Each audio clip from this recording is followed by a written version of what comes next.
अस्सलामु अलैकुम वरहमतुल्लाहि वबरकातुहू। मेरे प्यारे अज़ीज़ दोस्तों, मैं हूँ अज़ीम उशान मलिक और आप देख रहे हैं अपना प्यारा चैनल लाइव वजीफ़ा। आप में से किसी भी शख्स ने या आपके घर में, आपके रिश्तेदारों में किसी ने भी कर्ज़ा अगर ले लिया है, किसी से बमजबूरी कर्ज़ा अगर ले लिया है और वो कर्ज़ा अदायगी के कोई रास्ते नज़र नहीं आ रहे हैं, हालांकि किसी खुशी से नहीं बल्कि बड़ा मजबूर होकर ही कर्ज़ा लिया गया और उसके बावजूद काम लगभग कर ही रहे हैं, उसके बावजूद भी अपने ख़र्चे ही पूरे कर पा रहे हैं, कर्ज़े की अदायगी के लिए इंतज़ाम नहीं हो पा रहा है। तो ऐसी कोई शक्ल, ऐसी कोई सूरत बताई जाए, ऐसी कोई चीज़ बताई जाए, ऐसी कोई ज़रिया बताया जाए जिसके ज़रिए से कर्ज़े की अदायगी हो सके और रूहानी इलाज होना चाहिए, कुरानी इलाज। ये कई लोगों का सवाल था। तो सबसे पहले मुख्तसर सी बात है, इस चीज़ पर ज़रा गौर फरमाइएगा। पहली चीज़, कर्ज़ा सूद लेना, इस चीज़ पर मैं ज़रा फोकस कर रहा हूँ। देखिए, सूद लेने वाला और सूद देने वाला, कर्ज़े की बात थोड़ा साइड में रख करके मैं बता दे रहा हूँ आप लोगों को, ये मसला बड़ा सबको पता होना चाहिए। सूद लेने वाला और सूद देने वाला दोनों की बख्शिश नहीं है, बहुत बड़े गुनाह के हकदार हैं ये। सूद लेना या फिर सूद देना ऐसे जुर्म के बराबर है, ऐसे जुर्म के बराबर है जैसे किसी ने अपनी माँ के साथ बदफरेबी की हो।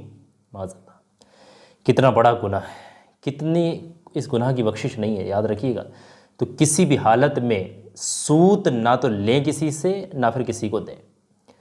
अब कर्ज़ा लिया जा सकता है, लेकिन कर्ज़ा भाई सूद के, ये ब्याज वाला मसला नहीं होना चाहिए कि उसमें मैं परसेंटेज के भाई 1 लाख के 1,10,000 दूंगा, ये सूद वाला मामला नहीं होना चाहिए। ये अगर मेरे पे 1 लाख रुपए ले जा और तू मुझे पे 6 महीने के बाद 1,20,000 लौटाना, ये 10% सूद है, ये 5% मामला होता है। तो इन चीज़ों से बचिएगा, बड़ा हराम काम है। पहली चीज़ ये हो गई। दूसरी चीज़ ज़रा ध्यान से समझें, अगर कर्ज़ा लिया है तो कर्ज़ा तभी लें जब कर्ज़ा देने की नीयत हो। कर्ज़ा तभी लें आप जब कर्ज़ा देने की नीयत हो। कुछ लोगों के नीयत इतनी ख़राब होती है कि कर्ज़ा ले लेते हैं, फिर उसके बाद कर्ज़ा नीयत पर बददयानती बच जाती, कर्ज़ा देने का नाम नहीं लेते हैं। तो ये कई मामलात आते हैं ऐसे भी। तो कर्ज़ा अगर ले रहे हैं तो कर्ज़ा देने की भी हिम्मत और नीयत होनी चाहिए, तभी भाई कर्ज़ा लें, वरना फिर कर्ज़ा नहीं लेना। ये मामला है।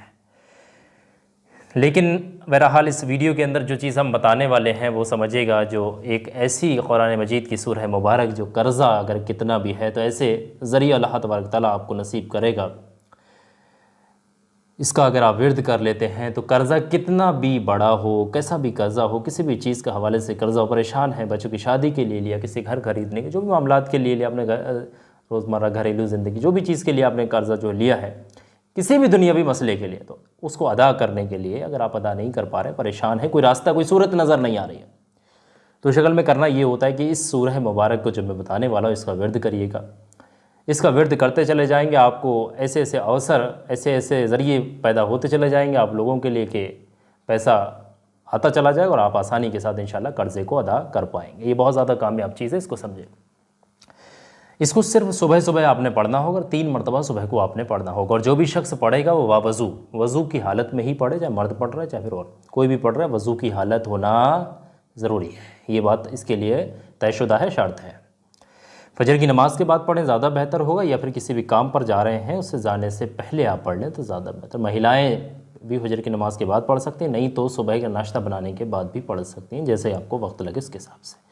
नमाज़ों की पाबंदी किया करें, और बिना नमाज़ों के तो कुछ भी नहीं है। ये तो सबसे बड़ा हुकूक तो यही है इस्लाम का, ये समझिएगा। तो नमाज़ों की पाबंदी किया करें। बढ़ते हैं इस अमल की तरफ। अमल किस तरीके से करना, इससे फ़ायदा किस तरीके से मिलेगा। अमल करने का तरीका ये रहेगा कि सुबह को सबसे पहले किसी भी जगह पर बैठ करके आप 3 मरतबा दुरूद पाक पढ़िएगा, जो भी दुरूद पाक आपको याद है। बेहतर रहेगा कि नमाज में पढ़ी जाने वाली दुरूद इब्राहीमी का विर्द करें, और अगर वो याद नहीं तो शक्ल में सबसे छोटी दुरूद पाक सल्लल्लाहु ताला अलैहि वसल्लम, सल्लल्लाहु ताला अलैहि वसल्लम, सल्लल्लाहु ताला अलैहि वसल्लम, इसको 3 मरतबा जिस तरीके से मैंने पढ़ा इसको आप रिपीट करिएगा। सिर्फ 3 टाइम्स आप इसको पढ़ें, और जैसे ही 3 मरतबा आप इसको पढ़ करके मुकम्मल कर लें, फ़ारिग हो जाए, उसके बाद आपने पढ़ना है कुरान मजीद के एक सूरह मुबारक है जिसका नाम है सूरह तकासुर। जी हाँ, मैंने बोला है सूरह तकासुर। ये 2-3 लाइन की सूरह मुबारक है। इसको मैं हिंदी में भी आपकी स्क्रीन पर दिखा रहा हूँ और इसको अरबी ज़बान में भी आपकी स्क्रीन पर दिखा रहा हूँ। इसके साथ साथ जो भाषा आपको नज़र आती है, समझ आती है, उसमें आप इसका जो है भाई इसको याद करें, पढ़ें, जैसे भी है। सूरह ये तकासुर आपकी स्क्रीन पर लगी हुई है, दोनों भाषा में लगा रखी है, देख लें। इसको आपने बिस्मिल्लाहिर्रहमानिर्रहीम, फिर एक बार सूरह तकासुर पढ़ना है, फिर पढ़ना है बिस्मिल्लाहिर्रहमानिर्रहीम, फिर सूरह तकासुर, फिर पढ़ना है बिस्मिल्लाहिर्रहमानिर्रहीम, फिर ये सूरह तकासुर, ये लगी 3 मरतबा इस तरीके से पढ़ लेना है। और जैसे ही 3 मरतबा पढ़ करके फ़ारिग होंगे, उसके बाद आखिर में 3 बार वही दुरूद पाक पढ़ना है जो आपने शुरुआत में पढ़ी थी। बस इतना ही वजीफ़ा करना है। उसके बाद अल्लाह से दुआ कर लीजिएगा अपने कर्ज़े की अदायगी के लिए। चंद रोज़ इस अमल को करें, बेहतर होगा कि रोज़ाना सुबह सुबह बिना नागा इस अमल को करते रहिएगा। घर का कोई भी अफराद कर सकता है। यकीन मानिएगा चंद दिनों के अंदर अल्लाह ऐसे ज़रिए पैदा करेगा कि आपकी तमाम परेशानियाँ ख़त्म हो जाएंगी, कर्ज़े की निजात के रास्ते आप लोगों को मिल जाएंगे। आमीन अल्लाहुम्मा। वीडियो अच्छी लगी है, काम की, तो लाइक करिएगा, कमेंट में बताइएगा ये वीडियो आप लोगों को कैसी लगी। कमेंटों में अपनी प्रॉब्लम्स वगैरह मत शेयर करिएगा। याद रखिएगा नीचे बहुत सारे कमेंटों में जो है फ्रॉड लोग, ढोंगी लोग, बाबा जितने, एक बड़ी सी मिसाल दे करके जा रहा हूँ, जो भी कमेंट में नंबर छोड़ता है, नंबर डालता है ना, अपने मोबाइल नंबर जितने भी कमेंटों में दिए होते हैं, वो सारे फ्रॉड लोग होते हैं, वो सब लूटने वाले होते हैं। किसी से भी कांटेक्ट मत करिएगा। मेरा काम है सिर्फ आप लोगों को अलर्ट करना। तो जितने भी कमेंटों में नंबर आते हैं, किसी से कांटेक्ट नहीं करना है, ना ही कोई पर्सनल इन्फॉर्मेशन अपनी कमेंट्स के अंदर जा करके शेयर करना है। ये चीज़ का ख्याल रखना है। बाकी वीडियो कैसी लगी, ये वीडियो कमेंट करके बता सकते हैं। आ रही बात समझ में। बाकी अगर कुछ ज़्यादा ही मसला होता है, कुछ पूछना पाछना है आप लोगों को, तो इस वीडियो के डिस्क्रिप्शन में इंस्टाग्राम का लिंक लगा, वहाँ फॉलो करके आप पर्सनली भी मैसेज करके आप हमसे बातचीत कर सकते हैं। बहुत बहुत शुक्रिया आप तमाम लोगों का इस वीडियो को आखिर तक देखने, सुनने और समझने।